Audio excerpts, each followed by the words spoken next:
দক্ষিণ ত্রিপুরার সাবরু মহকুমার পোয়াংবাড়ি আরডি ব্লকের অন্তর্গত সমরেন্দ্রগঞ্জ উচ্চ প্রাথমিক বিদ্যালয়ে বিভিন্ন দাবিকে সামনে রেখে সোমবার সকাল থেকে ছাত্রছাত্রীদের উদ্যোগে বিক্ষোভ ও পথ অবরোধ কর্মসূচি পালিত হয়।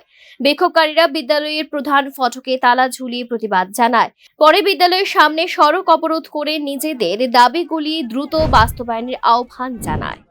আমাদের স্কুলে টিচার নাই, আমরা 4 জন টিচারের দরকার আছে। 2 জন টিচার, তারা কি ছাত্র দেখব না অফিস করব না ক্লাস করব?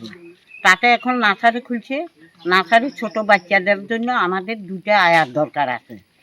এই আয়া না হলে ছোট বাচ্চারা মারা কি প্রত্যেকদিন আইতে পারবে না, প্রত্যেকদিন আইতে পারছে না।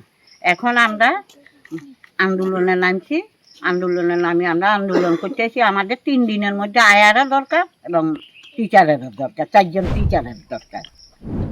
বিক্ষোভরত ছাত্রছাত্রীদের মূল দাবিগুলির মধ্যে ছিল বিদ্যালয়ের প্রাথমিক বিভাগে অবিলম্বে 4 জন শিক্ষক নিয়োগ, 1 জন স্থানীয় শিক্ষক নিয়োগ, বিদ্যালয়ের মধ্যাহ্ন ভোজের রান্নার জন্য এলপিজি গ্যাস সংযোগের ব্যবস্থা এবং নার্সারি শ্রেণীর শিশুদের দেখভালের জন্য 2 জন আয়া নিয়োগ।